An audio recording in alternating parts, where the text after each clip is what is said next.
Hello students, myself Veena Sharma, Associate Professor, Botany, SPC Government College, Ajmer.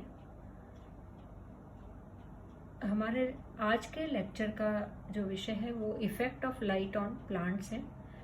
हम पिछले lectures में भी हमने लाइट के बारे में, लाइट को एक इकोलॉजिकल फैक्टर के रूप में हम पढ़ रहे हैं, जिसमें हमने लाइट के विभिन्न पैरामीटर्स के बारे में पढ़ा और लाइट का प्रभाव पौधे के जनरल प्रोसेसेस जैसे ट्रांसपिरेशन, रेस्पिरेशन, इन पे क्या होता है उसके बारे में हमने पिछले लेक्चर में डिस्कस किया था। इसी कड़ी को आगे बढ़ाते हुए जो लाइट का प्रभाव है वो पौधे के जनरल ग्रोथ पे और बाकी के और प्रोसेसेस पे किस तरीके से पड़ता है और लाइट के रेफरेंस में प्लांट्स किस तरीके से डिस्ट्रीब्यूटेड रहते हैं। दुनिया के कई भागों में अलग अलग तरीके के पौधे पाए जाते हैं, हम उसको कैसे कैटेगराइज कर सकते हैं लाइट के रेफरेंस में, उनके बारे में हम कुछ डिस्कशन करेंगे। जनरल प्लांट ग्रोथ पे लाइट का प्रभाव प्रत्यक्ष रूप से पड़ता है, जैसे बीजों के जर्मिनेशन पे, सीडलिंग की ग्रोथ पे, बर्ड्स का बनना या और भी जो हार्मोन्स हैं उनका बनना और उनका डिस्ट्रीब्यूशन, ये सारे लाइट डिपेंडेंट हैं। और पौधों में प्रकाश पे आधारित कुछ गतियां भी पाई जाती हैं, प्लांट मूवमेंट्स पाए जाते हैं, जिसको हम फोटोट्रॉपिज्म कहते हैं या फोटोट्रॉपिक मूवमेंट्स होते हैं, वो भी लाइट डिपेंडेंट होते हैं। जैसे जो सीडलिंग्स हैं उसमें जो जर्मिनेशन के बाद में हम देखते हैं कि जो शूट सिस्टम है, शूट मेरिस्टेम है, वो ऊपर की तरफ या प्रकाश की तरफ बढ़ता है और जो रूट सिस्टम है पौधे में वो प्रकाश के विपरीत दिशा में जमीन की तरफ अग्रसर होता है। इसके अलावा और भी कई पौधे ऐसे हैं जिनमें पत्तियां जो हैं वो सूर्य के प्रकाश में खुलती हैं, शाम को, रात को वो बंद हो जाती हैं, या ज़्यादातर जो पौधे हैं उनमें जो फूल हैं वो दिन के प्रकाश में खिले हुए रहते हैं और प्रकाश की अनुपस्थिति में वो मुरझा जाते हैं, बंद हो जाते हैं। जैसे सूरजमुखी का पौधा है तो वो प्रकाश के स्थिति के हिसाब से अपनी स्थिति बदलता रहता है, जो फूल है सूरजमुखी का वो। तो ये जो गतियां कहलाती हैं ये लाइट डिपेंडेंट होती हैं या फोटोट्रॉपिक मूवमेंट्स कहलाते हैं। इसके अलावा जो पौधे के ऊपर लाइट का प्रभाव है वो उसके एनाटॉमी में भी हमें, इंटरनल ऑर्गन्स के डेवलपमेंट में भी नज़र आता है। जैसे कुछ जो डाइकॉट पौधे होते हैं जिनमें पत्तियां जो हैं वो डॉर्सीवेंट्रल पाई जाती हैं, पृष्ठाधारी पत्तियां पाई जाती हैं, उसमें जो पिगमेंट का डिस्ट्रीब्यूशन है वो लाइट डिपेंडेंट है, क्योंकि सूर्य का प्रकाश उन पत्तियों पे ऊपर और नीचे असमान रूप से पड़ता है। तो जो ऊपर की सरफेस होती है, अपर लेयर, उसमें हमें जो पिगमेंट्स हैं वो डिस्ट्रीब्यूशन पैटर्न में, मतलब पैलिसेड और स्पॉन्जी टिश्यू में विभेदन उसमें स्पष्टतया नज़र आता है। और मोनोकॉट लीव्स में, जहाँ एक बीज पत्री पौधों में आइसोबाइलेटरल लीव्स पाई जाती हैं, उनमें प्रकाश जो है वो समान रूप से दोनों सतहों पे पड़ता है पत्ती की, तो वहाँ पे हमें इस तरीके का विभेदन देखने को नहीं मिलता। तो ये भी लाइट पे डिपेंडेंट बात होती है। पौधों में जो एक इम्पॉर्टेंट प्रोसेस है फ्लावरिंग का, वो भी पुष्पन के लिए पौधों में प्रकाश की एक निश्चित समय अवधि का होना वो बहुत ज़रूरी होता है। अगर प्लांट्स को उतनी निश्चित समय अवधि की लाइट मिलती है तभी वो फ्लावरिंग करते हैं, अदरवाइज वो वेजिटेटिवली ग्रो करते रहते हैं। ये जो फिनोमिना है इसे हम फोटोपीरियोडिज्म कहते हैं, जिसमें हमें एक क्रिटिकल फोटो पीरियड, जो मिनिमम लाइट की रिक्वायरमेंट है फ्लावरिंग के लिए, उसे हम क्रिटिकल फोटो पीरियड कहते हैं। और पौधे इस रिक्वायरमेंट के हिसाब से 3 तरीके के पाए जा सकते हैं। एक लॉन्ग डे प्लांट्स होते हैं, ऐसे पौधे जिनको अपने फ्लावरिंग के लिए क्रिटिकल फोटो पीरियड से भी लंबा फोटो पीरियड चाहिए, जैसे 14-15 घंटे की लाइट उनको चाहिए, तो वो फ्लावरिंग करते हैं, अदरवाइज वो फ्लावरिंग नहीं करेंगे। तो ऐसे पौधों को हम लॉन्ग डे प्लांट्स कहते हैं, जैसे पटेटो है, मूली है, आलू, मूली, इस तरीके के पौधे। दूसरे तरीके के पौधे होते हैं शॉर्ट डे प्लांट्स, जिनको अपने फ्लावरिंग के लिए कम समय अवधि की लाइट चाहिए, क्रिटिकल फोटो पीरियड से छोटा फोटो पीरियड चाहिए, 8-10 घंटे की लाइट होती है तो वो फ्लावरिंग कर लेते हैं। जैसे सपोज सर्दी के मौसम में जिन पौधों में फ्लावरिंग होती है ये वो इनका शॉर्ट डे प्लांट के उदाहरण हो सकते हैं, जैसे डहलिया है, टबैको है, इस तरीके के प्लांट्स, गुलदाउदी हैं। तीसरी कैटेगरी में वो प्लांट्स आते हैं जो डे न्यूट्रल प्लांट्स कहलाते हैं, या ऐसे पौधे जिन्हें फ्लावरिंग के लिए कोई स्पेसिफिक रिक्वायरमेंट नहीं होती फोटो पीरियड की, और वो हर तरीके के फोटो पीरियड में फ्लावरिंग कर लेते हैं। फॉर एग्जांपल टमेटो है, टमाटर है, बैंगन है, ऐसे पौधे।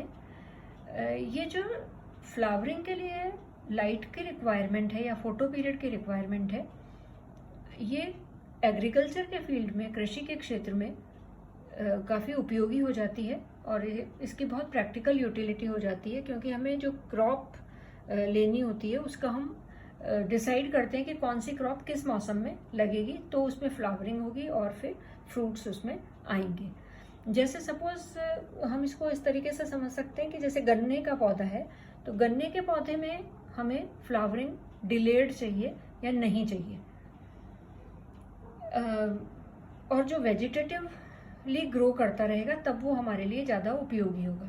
तो हम आर्टिफिशियली इसकी जो फोटो पीरियड की रिक्वायरमेंट है उसको चेंज कर देते हैं, और उससे उसमें फ्लावरिंग नहीं हो पाती और वो वेजिटेटिवली ग्रो करता है, जिससे उसमें जो शुगर का अमाउंट है वो अच्छा बन जाता है। तो इसके कुछ प्रैक्टिकल एप्लीकेशंस भी हैं फोटो पीरियोडिज्म के एग्रीकल्चर के फील्ड में। आगे हम ये देखेंगे कि पौधों पे के डिस्ट्रीब्यूशन पैटर्न पे लाइट किस तरीके से अपना रोल प्ले करती है, या लाइट के रेफरेंस में किस किस तरीके के प्लांट्स पाए जा सकते हैं।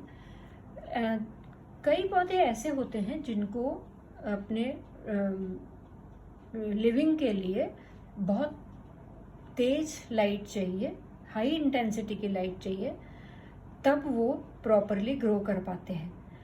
और कुछ पौधे ऐसे होते हैं जो हम देखते हैं कि उनको बहुत तेज लाइट नहीं चाहिए, उनको कम प्रकाश चाहिए या छाया चाहिए, तब वो अपने लाइफ साइकिल पूरी करते हैं या फ्लावरिंग करते हैं। जो सूर्य की गर्मी में उगने वाले पौधे हैं, जो सूर्य प्रिय पौधे हैं, उनको हम हीलियोफाइट्स कहते हैं, सूर्यतापी पौधे। और जो छाया में उगने वाले पौधे हैं उनको हम सियोफाइट्स कहते हैं। तो दो तरीके के प्लांट्स लाइट की इंटेंसिटी के रेफरेंस में पाए जाते हैं। ऐसे पौधे जो सूर्य की रोशनी में अच्छी तरीके से ग्रो करते हैं वो हीलियोफाइट्स कहलाते हैं। अब ये हीलियोफाइट्स भी दो तरीके के हो सकते हैं। एक तो होते हैं ऑब्लिगेट हीलियोफाइट्स, मीन्स ऐसे पौधे जो सूर्य के तेज प्रकाश में ही अच्छी तरीके से अपना जीवन यापन कर सकते हैं।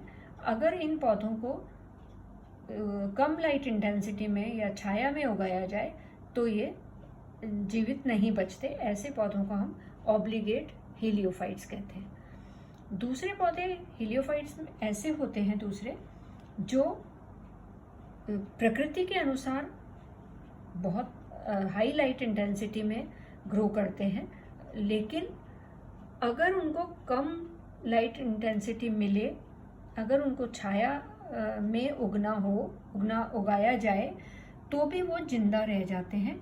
ऐसे पौधे फैकल्टेटिव सियोफाइट्स कहलाते हैं। दूसरी तरफ ऐसे सियोफाइट्स जो सिर्फ छाया में ही ग्रो करेंगे और अगर उनको सूर्य का तेज प्रकाश दिया जाए तो वो जिंदा नहीं रह पाते, ऐसे पौधों को ऑब्लिगेट सियोफाइट्स कहते हैं। लेकिन इसमें भी कुछ पौधे ऐसे होते हैं जो प्रकृति से सियोफाइट्स हैं, छाया प्रिय पौधे हैं, लेकिन अगर सपोज कुछ दिनों के लिए उनको तेज रोशनी मिले या तेज लाइट का प्रकाश मिले तो भी वो ग्रो कर जाते हैं, मतलब वो मरते नहीं हैं और वो अपनी लाइफ साइकिल पूरी कर लेते हैं। ऐसे पौधों को फैकल्टेटिव हीलियोफाइट्स कहते हैं। जो पौधे सूर्य के तेज प्रकाश में उगते हैं उन पौधों में कुछ उनकी मॉर्फोलॉजी में, एनाटॉमी में कुछ चेंजेस नज़र आते हैं इन कंपैरिजन टू सियोफाइट्स। तो अब हम देखेंगे कि हीलियोफाइट्स और सियोफाइट्स में क्या डिफरेंसेस हो सकते हैं, क्या क्या अंतर पाए जाते हैं। जैसे हीलियोफाइट्स सनलाइट में बहुत अच्छे होते हैं, सियोफाइट छाया में बहुत अच्छे उगेंगे। जो हीलियोफाइट्स हैं उनका जो स्टेम है वो मोटा होगा, उसमें इंटरनोड्स होंगी छोटी, और वो ब्रांचिंग पैटर्न उनमें बहुत ज़्यादा होगा, बहुत ज़्यादा ब्रांचेस पाई जाती हैं। इनका जो रूट सिस्टम होता है वो सियोफाइट की तुलना में काफ़ी डेवलप्ड होता है, बहुत ज़्यादा ब्रांचिंग पैटर्न उसमें पाए जाते हैं। जो पत्तियाँ होती हैं वो काफ़ी थिक होंगी, हेयरी होंगी, लेदरी होंगी, मोटी होंगी इन कंपैरिजन टू सियोफाइट्स, जहाँ पे पत्तियाँ पतली हैं, बड़ी हैं, ज़्यादा गहरे कलर की होती हैं। जो हीलियोफाइट्स हैं उनमें जो स्टोमेटा हैं वो अपर सरफेस पे ज़्यादा होते हैं, और जो क्यूटिकल है वो भी थिक पाई जाती है, जबकि सियोफाइट्स में दोनों तरफ स्टोमेटा इक्वली डिस्ट्रीब्यूटेड होते हैं और इनमें क्यूटिकल जो है वो भी पतली या थिन पाई जाती है। हीलियोफाइट्स में मैकेनिकल टिश्यू वेल डेवलप्ड होते हैं, जाइलम जो है वो बहुत प्रोनाउंस जाइलम पाया जाता है इन कंपैरिजन टू सियोफाइट्स। हीलियोफाइट्स में दूसरी तरफ हम देखते हैं कि जो पत्तियां हैं, जैसा बताया आपको, पैलिसेड जो है उसमें वो वेल डेवलप्ड होता है, जबकि स्पॉन्जी पैरेन्काइमा सियोफाइट्स में वेल डेवलप्ड होता है। फ्लावर्स, फ्रूट्स और सीड्स जो हैं वो ज़्यादा संख्या में पाए जाते हैं हीलियोफाइट्स में, और कम संख्या में होते हैं सियोफाइट्स में। हीलियोफाइट्स का जो C/N रेशो है, कार्बन नाइट्रोजन रेशो, वो ज़्यादा होता है इन कंपैरिजन टू सियोफाइट्स। जो हीलियोफाइट्स हैं उनकी रेट ऑफ फोटोसिंथेसिस, जो फोटोसिंथेसिस की दर है वो कम होती है, लेकिन रेस्पिरेशन और ट्रांसपिरेशन की दर हाई पाई जाती है, जबकि सियोफाइट्स में फोटोसिंथेसिस की रेट तो हाई होती है, लेकिन ट्रांसपिरेशन की रेट कम होती है।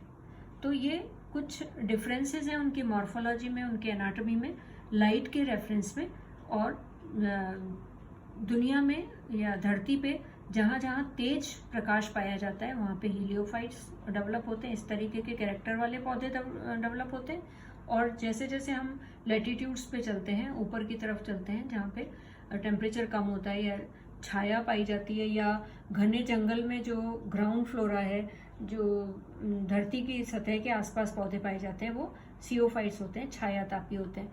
तेज लाइट इंटेंसिटी के कारण एक वन में, फॉरेस्ट में हमें कई तरीके के प्लांट्स देखने को मिलते हैं। कुछ प्लांट्स जिनको लाइट की इंटेंसिटी ज़्यादा चाहिए वो सबसे ऊपर की लेयर में पाए जाते हैं, और जो ऐसे पौधे जिनको जो सियोफाइट्स होते हैं या जिनको कम लाइट इंटेंसिटी चाहिए वो ग्राउंड लेवल पे पाए जाते हैं। तो पौधे जो हैं वो घने जंगल में लाइट के रेफरेंस में अपने आप को अरेंज कर लेते हैं, या we can say there is seen a distinct zonation in vegetation in deep forest. जैसे यहाँ ये स्पष्ट हो रहा है इस चित्र से कि एक जंगल में अगर हम एक ही जगह पे खड़े हों तो हमें कई तरीके के प्लांट्स वहाँ पे नज़र आते हैं। जैसे जो ग्राउंड सरफेस है, ग्राउंड लेयर है, ग्राउंड फ्लोरा है, उसमें नीचे की तरफ, ज़मीन से नीचे की तरफ जो है वो सबटेरेनियन लेवल कहलाता है, जहाँ अलग तरीके के वेजिटेशन या छोटे माइन्यूट प्लांट्स वहाँ पे पाए जा सकते हैं, या रूट सिस्टम होता है पौधों का। इसके ऊपर सबसे नीचे की तरफ वो पौधे होंगे जो छोटी ग्रासेस होंगी, जो ब्रायोफाइट्स होंगे, ऐसे पौधे मॉसेस होंगी जिनको कम लाइट की इंटेंसिटी चाहिए, और वो सियोफाइट्स हैं, वो ग्राउंड फ्लोरा पे पाए जाते हैं। फिर सेकेंड लेयर में हर्ब की लेयर होती है, जिनको थोड़ी कम लाइट की ज़रूरत है। फिर श्रब्स होती हैं, और फिर बड़े ट्रीज पाए जाते हैं जो ट्रू हीलियोफाइट्स हैं, जिनको ज़्यादा लाइट की ज़रूरत है, और वो ऊपर की तरफ पाए जाएंगे और सारी जो लाइट की इंटेंसिटी है उसको कैप्चर कर लेते हैं। इसके अलावा जो क्लाइंबर्स हैं वो बड़े पेड़ों का सहारा लेके और ऊपर की तरफ पहुंच जाते हैं। तो ये जो जोनेशन है, ये जो प्लांट्स का एक हमें स्ट्रेटिफिकेशन नज़र आ रहा है, जितने भी प्लांट्स हैं वो अलग अलग लेयर्स में डिवाइड हो रहे हैं, और किसके बेसिस पे हो रहे हैं? लाइट की इंटेंसिटी के बेसिस पे हो रहे हैं, लाइट की इंटेंसिटी के रेफरेंस में हो रहे हैं। तो ये जो जोनेशन पाया जा रहा है, ये जो स्ट्रेटिफिकेशन पाया जा रहा है, this stratification is known as vertical stratification of plants, जो हमें फॉरेस्ट में क्लियर कट नज़र आता है। जो ट्रॉपिकल रेन फॉरेस्ट होते हैं उसमें ये लेयर्स 6-7 लेयर्स तक हमें दिखाई देती हैं in comparison to xerophytic area या डेजर्ट्स, जहाँ पे ये हमें ज़्यादा लेयर्स इसमें नहीं पाई जाती। तो वर्टिकल स्ट्रेटिफिकेशन एक फॉरेस्ट में बहुत अच्छी तरीके से नज़र आता है और ये लाइट के रेफरेंस में होता है और एक ही जगह पे हम इसको देख सकते हैं। मतलब एक ही प्लेस पे डिफरेंट जो प्लांट्स हैं वो अपने आप को अरेंज कर लेते हैं on the basis of light, and this is known as vertical stratification. तो students, these are some effect of light on general processes of plants, general growth of plants and distribution pattern of plants. Thank you.